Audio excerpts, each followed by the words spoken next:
रजनीकांत की 600 करोड़ी film jailer के sequel में विद्या बालन की हुई एंट्री, कहानी में आएगा एक बड़ा ट्विस्ट। सीआईडी 2 का दी एंड, तीसरे सीजन में आतंकवादी बनकर लौटेगा अभिजीत, बदल जाएगी कहानी।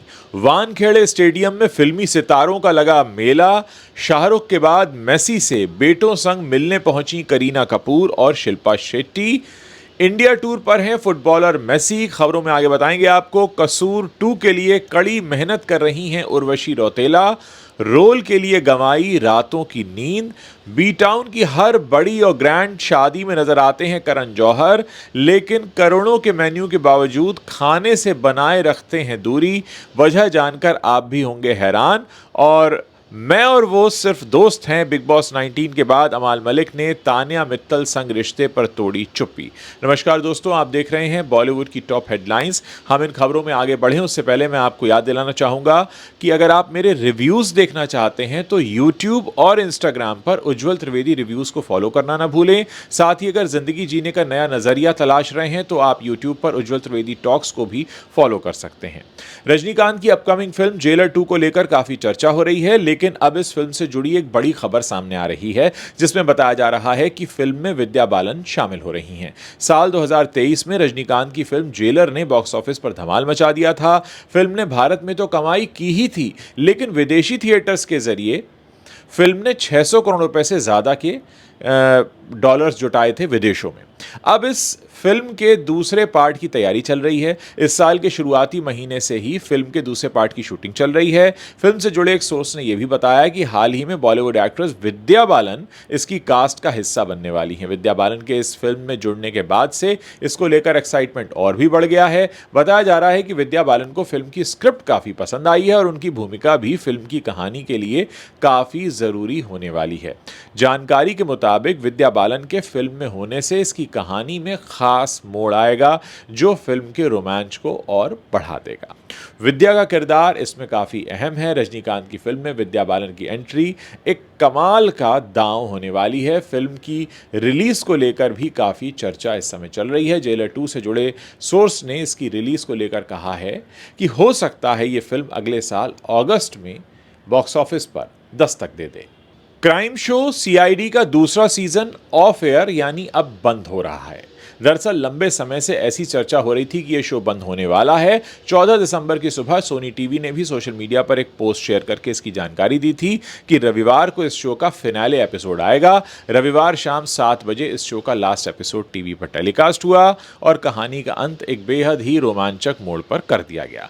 फिनाले एपिसोड से पहले के एक एपिसोड में दिखाया गया था कि मैडम एक्स नाम की एक नई आतंकवादी आई हैं, जिसका मकसद देश को बर्बाद करना है। उसने ऐसी साजिश रची है जिससे पूरी सीआईडी टीम को ऐसा लगने लगा कि उस आतंकवादी के साथ ही उनके जो सीनियर ऑफिसर हैं अभिजीत, वो मिले हुए हैं। इसके बाद एसीपी प्रद्युम्न और दया समेत पूरी सीआईडी टीम अभिजीत के खिलाफ हो गई। शो में यह भी दिखाया गया कि अभिजीत ने दया को गोली मार दी है, जिसके बाद टीम का शक यकीन में बदल गया कि अभिजीत जो है वो आतंकवादियों से मिला हुआ है।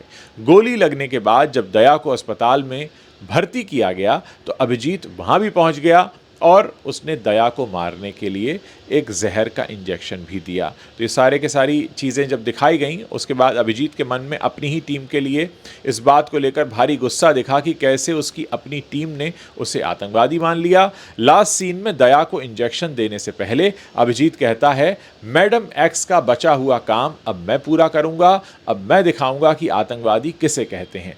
अभिजीत की इस लाइन से सीआईडी का अंत एक बेहद ही रोमांचक मोड़ पर हुआ है। इससे जाहिर है कि तीसरा सीजन जरूर आएगा और उसमें अभिजीत का एक नया रूप देखने को मिलेगा। वो अपनी ही टीम के खिलाफ दिखने वाले हैं। ऐसा लगता है कि तीसरे सीजन की कहानी यहीं से आगे बढ़ेगी। World famous footballer Lionel Messi इस वक्त भारत आए हैं। इस दौरान उनके फैंस उनकी एक झलक पाने के लिए काफ़ी बेताब हैं। मेसी गोट इंडिया टूर 2025 के लिए आए हैं। इस दौरान उन्होंने हैदराबाद से लेकर मुंबई तक का दौरा किया है। बीते दिनों कोलकाता में मेसी से मिलने के लिए शाहरुख खान अपने बेटे के साथ पहुंचे थे। शाहरुख के अलावा और भी बड़ी हस्तियों ने मेसी से मुलाकात की। 14 दिसंबर को मेसी से और भी कई फिल्मी सितारे मिलने पहुंचे। मेसी से मिलने के लिए करीना कपूर खान अपने दोनों बेटों तैमूर अली खान और जय के साथ पहुंची। इस दौरान का एक वीडियो है और एक फ़ोटो है, वो सोशल मीडिया पर काफ़ी शेयर किया जा रहा है। करीना कपूर के अलावा शिल्पा शेट्टी ने भी अपनी फैमिली के साथ मेसी से मुलाकात की। शिल्पा के साथ उनके पति राज कुंद्रा और बेटे वियान थे। शिल्पा को स्टेडियम से बाहर आते भी देखा गया। हालांकि मेसी के साथ उनकी फ़ोटो अभी तक सामने नहीं आई है। बॉलीवुड के और भी सितारों में शाहिद कपूर के बच्चों ने भी मेसी से मुलाकात की है और इसको लेकर अब सोशल मीडिया पर कई तरह के फोटोग्राफ्स हैं, वीडियोज़ हैं, वो इस समय वायरल हो रहे हैं। बात करेंगे उर्वशी रौतेला की। उर्वशी रौतेला ने अलग अलग किरदारों के जरिए दर्शकों का मनोरंजन किया है। इन दिनों वो अपनी आने वाली फिल्म कसूर 2 को लेकर सुर्खियों में है। इस फिल्म में वो एक दमदार किरदार निभा रही हैं। फिल्म को लेकर उन्होंने पत्रकारों से बात की और बताया कि ये किरदार उनके करियर में अब तक के सबसे कठिन किरदारों में से एक है। इस भूमिका ने उन्हें न केवल भावनात्मक रूप से बल्कि मानसिक रूप से भी पूरी तरह झकझोर दिया है। उर्वशी ने बताया कि इस फिल्म में उनके किरदार की गहराई और जटिलता ने उन्हें पूरी तरह से तैयार रहने के लिए मजबूर किया है। उर्वशी ने कहा, इस रोल के लिए मुझे रातों की नींद तक छोड़नी पड़ी और कई बार ऐसा भी लगा कि मैं इमोशनल और मेंटल रूप से अपनी सीमा को पार कर रही हूं। उर्वशी रौतेला ने आगे कहा, यह रोल मेरे लिए एक बिल्कुल नया अवतार लेकर आया है। फिल्म सुपरनैचुरल ड्रामा है और इसे निभाना मेरे लिए किसी नई जर्नी की तरह था, किसी नई यात्रा की तरह था। अपने किरदार में उतरने के लिए मुझे अपनी भीतरी भावनाओं और कमजोरियों को गहराई से महसूस करना पड़ा ताकि मैं अपने किरदार को पूरी तरह से दर्शकों तक पहुंचा सकूं। आपको बता दें कि कसूर 2 को आसिफ शेख ने अपने production house practical production films के तहत प्रोड्यूस किया है और इसे ग्लेन बेरेटो ने निर्देशित किया है। फिल्म में उर्वशी रौतेला के साथ आफताब शिवदासानी और जस्सी गिल प्रमुख भूमिकाओं में हैं और देखते हैं जब ये पिक्चर रिलीज़ होती है तो किस तरह का जलवा निकल कर आता है। बॉलीवुड की शादियां दोस्तों हमेशा से ही धूमधाम वाली होती हैं। लंबे लंबे बुफेज होते हैं, अलग अलग काउंटर्स पर दुनिया भर की डिशेस सजी रहती हैं और मेहमान जो हैं वो प्लेटें भर भर कर खाना खाते नजर आते हैं। लेकिन हाल ही में एक बातचीत के दौरान फिल्म मेकर करण जौहर ने ऐसा खुलासा किया कि सुनकर हर कोई हैरान रह गया। उन्होंने बताया कि वो शादियों में कभी खाना खाते ही नहीं। मान्यवर के शादी शो में करण जौहर, पुलकित सम्राट और कृति खरबंदा से बात कर रहे थे। दोनों से करण ने पूछा कि उनकी शादी में क्या चीज़ें बिल्कुल ज़रूरी थीं, तो पुलकित और कृति ने एक साथ कहा, अच्छा खाना। द मान्यवर शादी शो में कृति खरबंदा और पुलकित सम्राट के साथ बातचीत के दौरान करण जौहर ने यह भी खुलासा किया कि उन्होंने आज तक किसी भी शादी में खाना खाया ही नहीं है। इसके बाद बातचीत आम शादियों के खाने पर आ गई। कृति ने कहा कि शादियों में ढेर सारे काउंटर होते हैं लेकिन ज़्यादातर लोग लंबी कतार में खड़े होकर आखिर में वही 2 चीज़ें खाते हैं जिन्हें वो पहले से पसंद करते हैं। इसी चर्चा के बीच करण जौहर ने अपनी बात रखी और सबको हैरान कर दिया। करण ने कहा कि उन्हें शादियों में खाने की कतारें बिल्कुल पसंद नहीं हैं। प्लेट लेकर खड़े होकर खाना उन्हें काफ़ी असहज महसूस कराता है। उन्होंने साफ कहा कि उन्होंने कभी भी शादियों में खाना खाया ही नहीं है और इस आदत पर उन्हें कोई अफसोस भी नहीं है। करण की ये बात सुनकर कृति भी चौंक गई। बिग बॉस 19 की शुरुआत में अमाल मलिक और तान्या मित्तल की दोस्ती को फैंस ने खूब पसंद किया था। हालांकि शो जैसे जैसे अपने आखिरी पड़ाव की ओर बढ़ने लगा, अमाल और तान्या की दोस्ती में दरार आ गई। अब बिग बॉस 19 से बाहर आने के बाद अमाल मलिक ने बताया कि आखिर क्यों तान्या मित्तल से उन्होंने अपनी दोस्ती तोड़ी। उन्होंने कहा कि तान्या उनके साथ कभी गलत थी ही नहीं, लेकिन वो ये भी देखते हैं कि वो अपने बाकी के लोगों के साथ वो कैसी थी। एक इंटरव्यू में अमाल से कहा गया कि तान्या जो उन्हें कहानी सुनाती थी, फैंस उसे काफ़ी मिस कर रहे हैं। इस पर अमाल मलिक ने कहा कि पूरे घर ने तान्या की एक कहानी सुनी है।